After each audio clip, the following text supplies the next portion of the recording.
बिस्मिल्लाहिर्रहमानिर्रहीम। अज़ीज़ तलबा अस्सलाम वालेकुम। आज मैं आपको सिविल थर्ड ईयर के सब्जेक्ट ट्रांसपोर्टेशन इंजीनियरिंग जिसका कोड सिविल 343 है का लेक्चर नंबर 8 दूंगा। लेक्चर नंबर 8 जो है वो रोड अलाइनमेंट के बेसिक फंडामेंटल रूल्स पे है। किसी भी चीज़ को मुआशरे के अंदर जब हम देखते हैं तो वो एक असूल के तहत काम करती है। मिसाल के तौर पर बिजली का पंखा है, छत के साथ लगा है, उसका एक असूल है कि उसको करंट मिलेगा, उसके कॉइल को करंट जाएगा, फिर वो मूव करेगा। आप स्विच को ऑफ कर देंगे वो बंद हो जाएगा। इस तरह पानी की मोटर को देखें, वो अपने असूल के तहत चलती है तो पानी निकालती है। इस तरह गाड़ी चलती है अपने असूल के तहत। इसी तरह कोई भी दुनिया का काम, इवन आप घर के अंदर जो खाना पकाते हैं, चाय पकाते हैं, उसका भी एक असूल है। अगर उसमें चाय बनाते हुए अगर आप उसमें दूध की मकदार कम रखेंगे तो क्या ख्याल है, उसका जायका ठीक होगा? उसका जायका ठीक नहीं होगा। इस तरह अगर आपने चिकन पकाया है और उसमें बहुत ज़्यादा मिर्चें जो हैं वो डाल दी हैं तो क्या खाने वाले आपकी तारीफ करेंगे? कतई भी नहीं करेंगे। खर्चा तो आपने कर दिया है लेकिन मेहमान खुश नहीं होंगे। तो इसी तरह जब हमने रोड बनानी है तो खर्चा तो हमने करना है, तो क्यों ना हम खर्चा इस तरह करें कि जो यूज़र है यानी जो अवाम है, जो गाड़ियाँ चलाते हैं, वो हमारी तारीफ करें।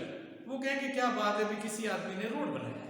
तो उसके भी असूल है, रोड अलाइनमेंट के भी असूल हैं। अगर हम असूलों को मद्देनजर रखेंगे तो इंशाल्लाह इस्तेमाल करने वाले जो है वो हमारे शोबे की तारीफ करेंगे। और अगर हम उन असूलों की पासदारी नहीं करेंगे तो फिर आने वाली नस्लें भी हमें माफ़ नहीं करेंगी। जितने हादसात होंगे, जितना टाइम ज़्यादा लगेगा, जितना फ्यूल ज़्यादा कंज्यूम होगा, तो वो भी गुनाह जो है हमारे खाते में आता रहेगा, क्योंकि हम बनाने वाले लोग हैं। तो आइए हम देखते हैं, चंद एक पॉइंट्स को मैंने आपके लिए शेयर किया है, उनको हम देखते हैं। वैसे तो इसके अलावा भी बहुत से असूल हैं।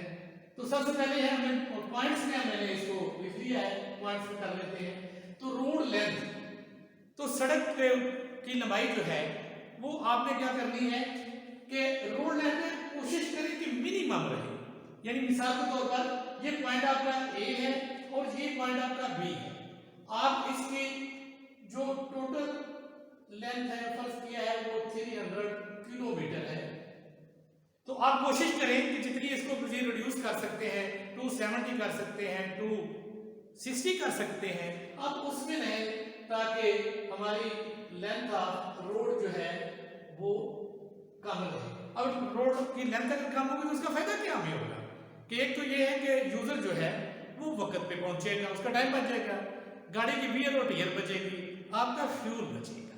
तो तीन बड़े फायदे आपके हो गए कि रोड की अगर हम लंबाई को कम कर रखते हैं। उसकी वजह क्या है कि मुसाफिर ने तो रास्ता इस्तेमाल करना ही है जिस तरह भी आपने बना दी। तो इसके बाद नंबर 2 में हम देखते हैं कि रोड को स्ट्रेट रखें। रोड को कोशिश करें कि ज्यादा से ज्यादा सीधा रखें, क्योंकि ड्राइवर की लाइन ऑफ कॉलिमेशन जो है जब वो सीधी होगी तो रोड के ऊपर हादसा नहीं होगा। वो दूर से आने वाली दूसरी गाड़ी को ऑब्जर्व कर लेगा और दूसरा जो ड्राइवर आ रहा है वो भी देख लेगा, तो यूं वो इजीली एक दूसरे को क्रॉस कर लेंगे।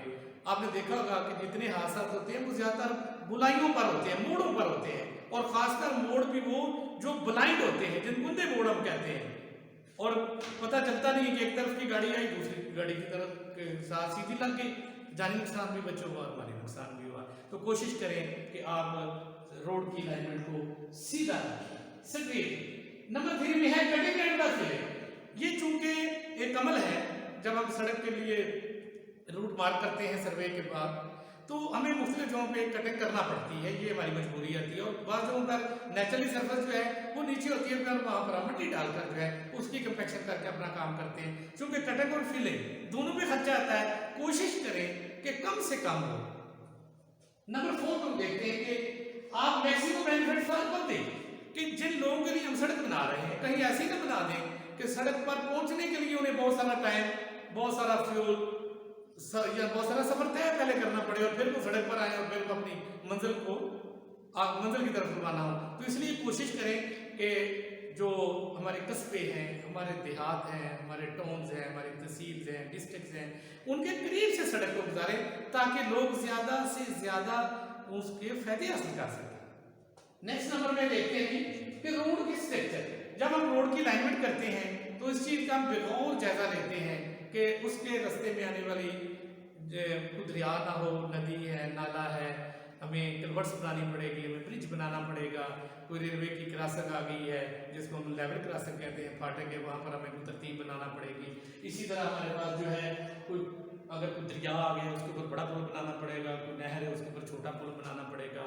तो इसके लिए क्या होगा कि हमारे प्रोजेक्ट की जो इनिशियल कास्ट है वो बहुत ज़्यादा बढ़ जाएगी। तो कोशिश करें कि जितना अवॉइड किया जा सके वो हम कर दें, ठीक है जी, ताकि इजाफी अखराजात से हम बच सकें। उसके बाद है ग्रेडियंट। ग्रेडियंट मीन है ढलवान।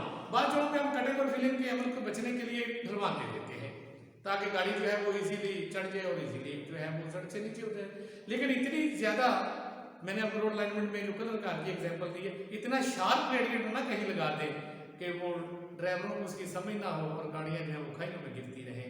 इसलिए कोशिश करें, हमारे नेशनल हाईवे अथॉरिटी का बकायदा कोड है, उसके अंदर ग्रेडियंट की जो अलाउंसेस हैं वो लिखे हुए हैं, आप उन अलाउंसेस को पढ़ लें और उसके मुताबिक फील्ड के अंदर ग्रेडियंट दें ताकि कम से कम ताकत वाला इंजन जो है वो भी आसानी से चढ़ाई में चले।